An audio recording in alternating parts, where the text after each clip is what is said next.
रात हो चुकी थी और मानसी की आंखों में नींद का एक कतरा नहीं था। वह खिड़की के पास खड़ी हुई उन सब बातों के बारे में सोच रही थी। उसने चांद को देखा और कहा, दिल कहता है तुम अच्छे हो, लेकिन दिमाग का सिलसिला है कि खत्म होने का नाम नहीं लेता।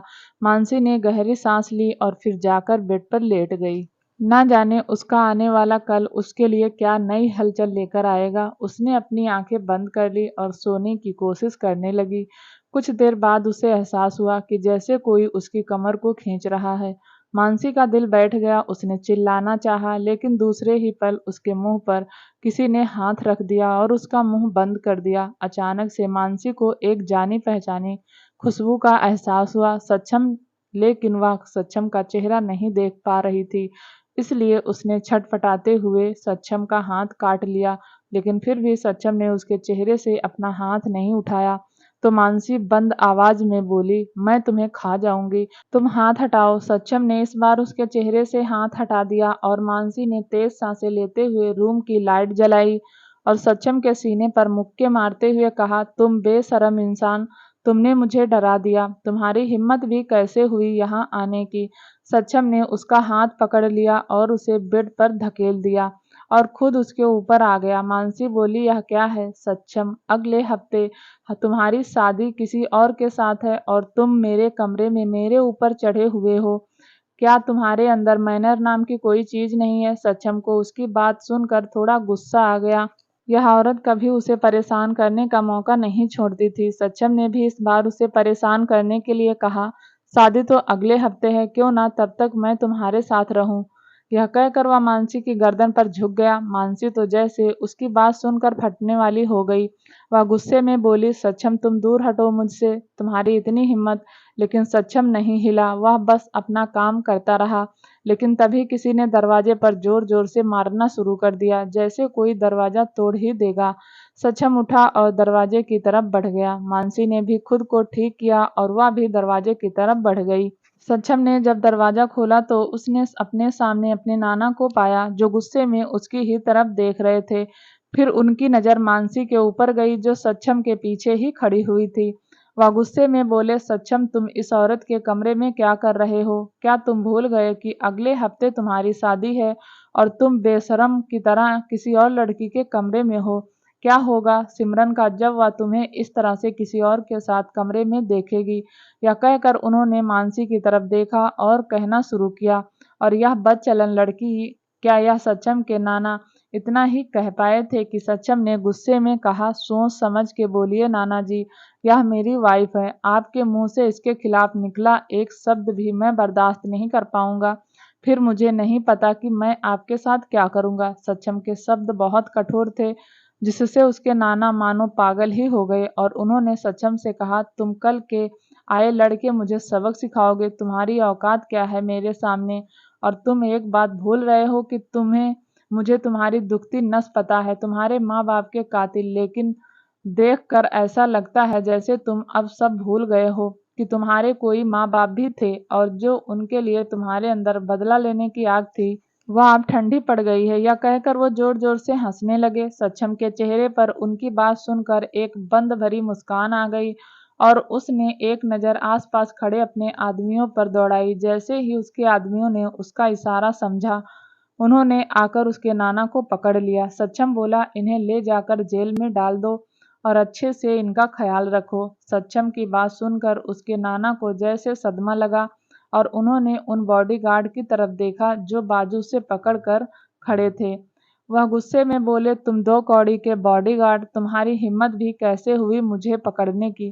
क्या तुम नहीं जानते कि मैं कौन हूँ? लेकिन उन बॉडीगार्ड ने उनकी बात को पूरी तरह से इग्नोर कर दिया। नाना जी फिर सक्षम की तरफ देखकर बोले, तुम इतने निर्दयी निकलोगे मैंने कभी सोचा नहीं था। अपने ही नाना को जेल में डालोगे क्या? तुम्हारा दिमाग ठीक नहीं है?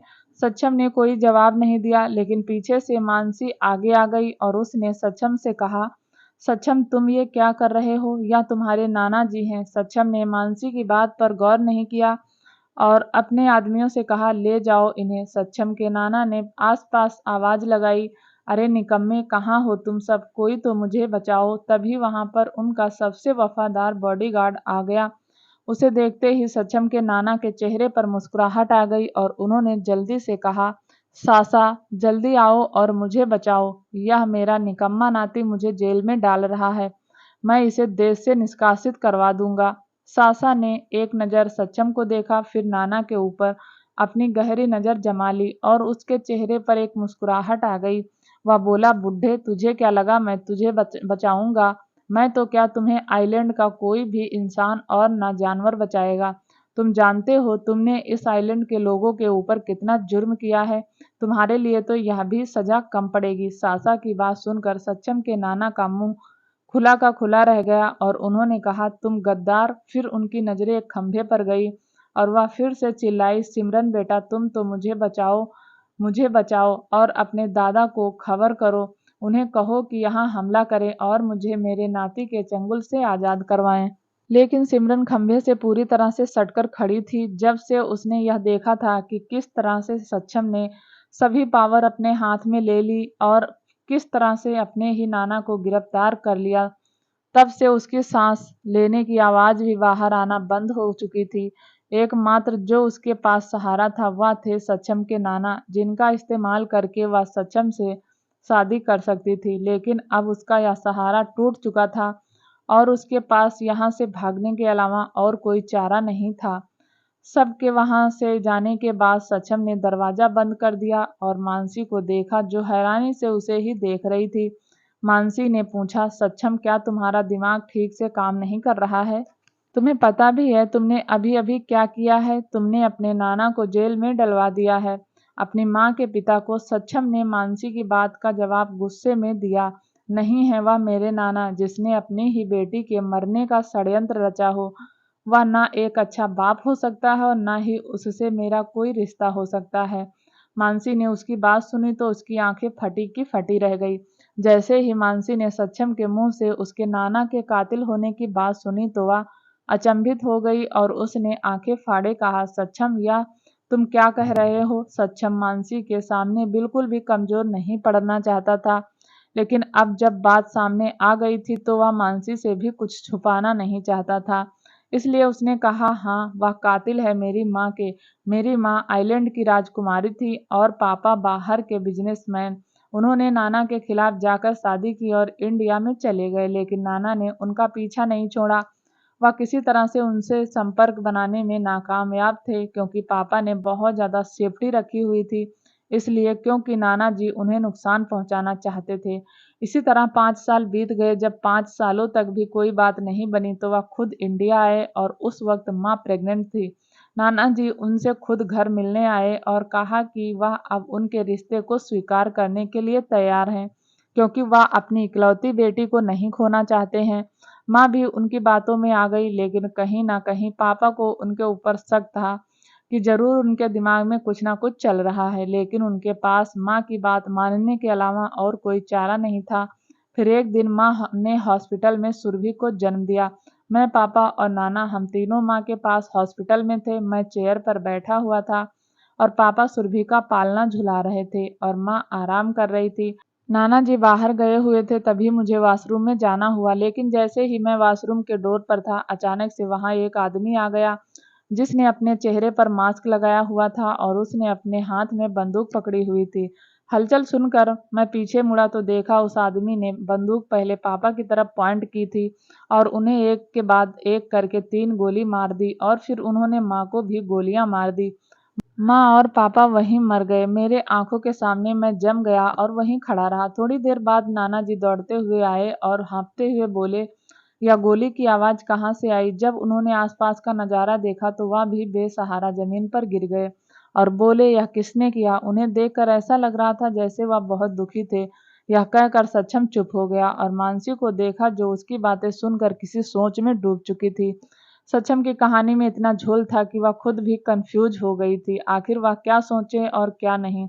उसने सवालिया नज़रों से सक्षम की तरफ देखा और कहा, अगर तुम्हारी माँ पापा कोई और हैं तो तुम ओबराय खानदान में कैसे पहुंचे? सक्षम ने धीरे से जाकर खिड़की के पास खड़ा हो गया और बाहर की तरफ देखकर बोला, मेरे पापा ओबराय खानदान के छोटे बेटे थे।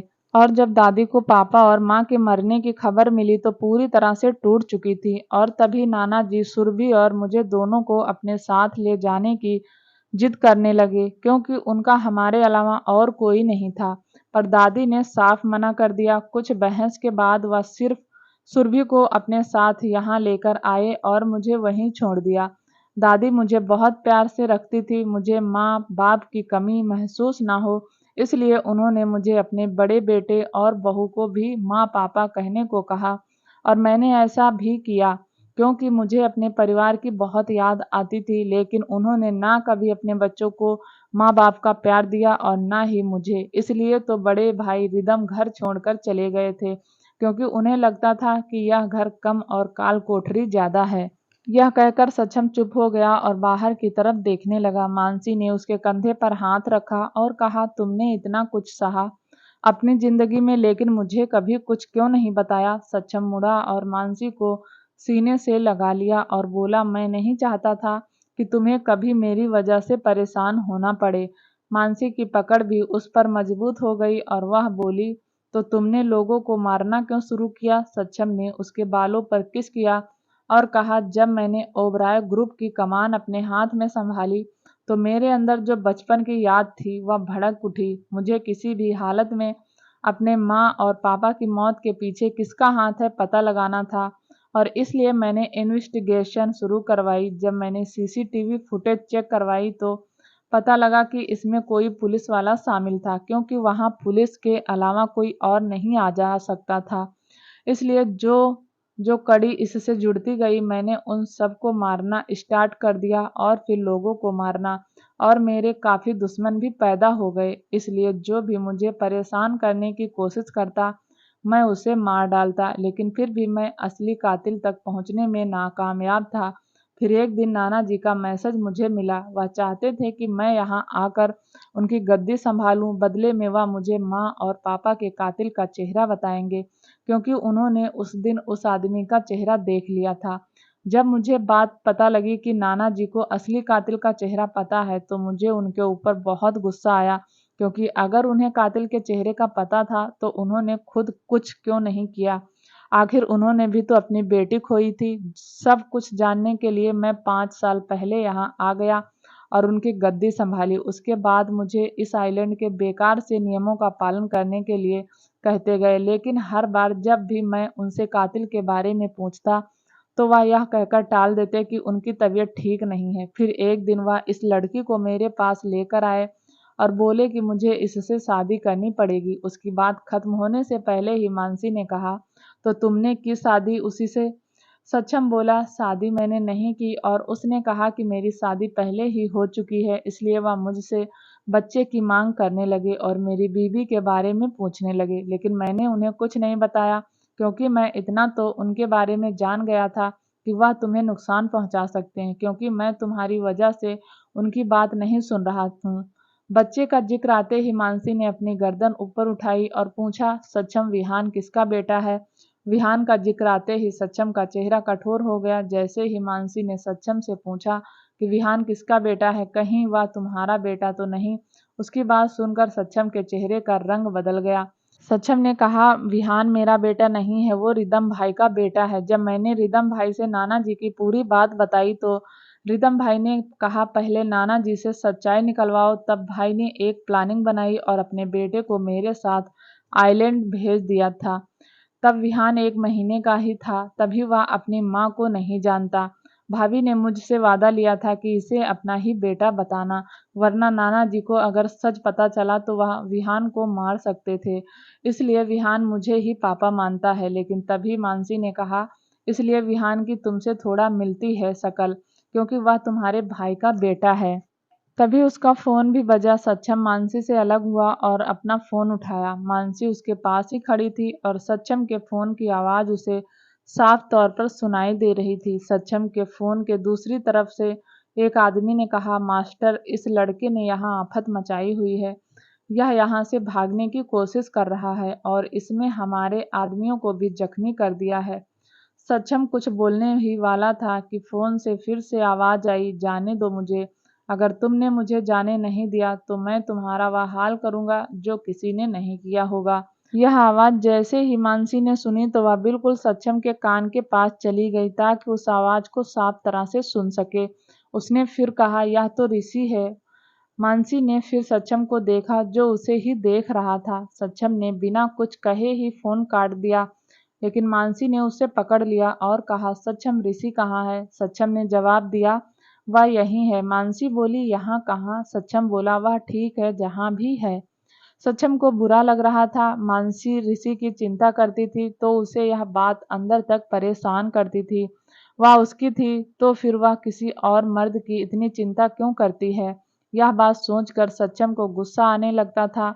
इसलिए उसने दोबारा से कहा, तुम उसके बारे में इतनी चिंता मत करो, मैं उसे मारूंगा नहीं, इतना तो पक्का है। उसकी बात सुनकर मानसी का मुंह बन गया और वह बोली, सक्षम बात यहाँ मेरी उसकी चिंता करने की नहीं है, बल्कि बात यह है कि तुमने उसे कैद करके रखा है। आखिर तुम ऐसा कैसे कर सकते हो? सक्षम ने कहा, मानसी तुम उसकी इतनी चिंता क्यों कर रही हो जब मैंने कहा है कि वह ठीक है? मानसी को अब गुस्सा आने लगा था। यह आदमी सचमुच जलन की चलती फिरती मूरत है। उसने एक गहरी सांस ली और सक्षम के कंधों पर अपने हाथ रखे और अपने एड़ी से ऊपर उठते हुए उसके लिप्स को अपने लिप्स से हल्के से टच किया और प्यार से कहा, सक्षम तुम उस बेचारे पर इतने जुल्म मत करो, उसे छोड़ दो। वैसे भी उसने तुम्हारा क्या ही बिगाड़ा है? सक्षम ने मन ही मन सोचा, बिगाड़ा? यह सब तो उसके लिए बहुत ही छोटा है, लेकिन फिर भी वह अपने इस सुंदर चिड़िया के लिए उसे छोड़ देगा। उसने एकदम से मानसी को कमर से पकड़कर खुद के करीब कर लिया और उसकी आंखों में देखते हुए बोला, मैं उसे छोड़ दूंगा, लेकिन तुम्हें मेरा एक काम करना होगा। मानसी ने सवालिया नजरों से उसे देखा और कहा, क्या काम? सक्षम बोला, आज रात को तुम मेरे लिए स्पेशल बनोगी। सक्षम की बात सुनकर मानसी की आंखें फटी की फटी रह गई और उसने हैरानी से सक्षम को देखा जो प्यार से उसे ही देख रहा था। वह जानती थी कि सक्षम क्या चाहता है। 5 साल बीत चुके थे उन दोनों को दूर हुए। मानसी ने हकलाते हुए कहा, सक्षम तुम गलत बातें क्यों कर रहे हो? सक्षम बोला, तो फिर रहने दो, तुम्हारी गलत बात की वजह से किसी और को सजा मिल सकती है। उसकी बात सुनकर मानसी ने उसके सीने पर मारते हुए कहा, तुम बेहुदा आदमी। सक्षम ने उसके हाथ पकड़ लिए और कहा, तुम अभी भी मुझे खुश कर सकती हो, बाद में मैं उसे छोड़ दूंगा। उसकी बात सुनकर मानसी ने सक्षम से दूर हटते हुए बोली, नहीं। मानसी की आंखें बड़ी हो गई और वह बोली, सक्षम तुम कुछ ज्यादा ही बेशरम होते जा रहे हो। उसने फिर सक्षम का हाथ पकड़ लिया और उसे खींचते हुए बोली, चलो अब। कहाँ छुपा के रखा है तुमने ऋषि को? निकालो उसे बाहर। सक्षम ने मानसी को एक डीप किस किया और मानसी को बेड पर लिटा दिया और फिर धीरे धीरे उसे अपने आगोश में लेने लगा। थोड़ी देर बाद वह दोनों अलग हुए। सक्षम ने मानसी के साथ घर वापस विहान को भी भेज दिया और ऋषि को कैद से रिहा कर दिया। अब सक्षम परिवार के साथ साथ आइलैंड की भी देखभाल करने लगा था। अब सब लोग हंसी खुशी रहने लगे थे। इधर आईजी और नाना आइलैंड की जेल में हमेशा के लिए कैद हो गए और दूसरी तरफ सक्षम के परिवार वालों ने सुरभि और ऋषि को शादी कर दी। अब सक्षम और ऋषि जीजा साले बन गए। आज चांदनी रात थी। मानसी नहा कर आई थी। सक्षम की नजर जब मानसी पर गई तो एक टक घूरने लगा और उसके होठों पर किस करने लगा। आज फिर से मानसी और सक्षम एक हो गए। दोस्तों, इसी के साथ कहानी समाप्त हुई। नमस्कार, धन्यवाद। मिलते हैं एक नई कहानी के साथ।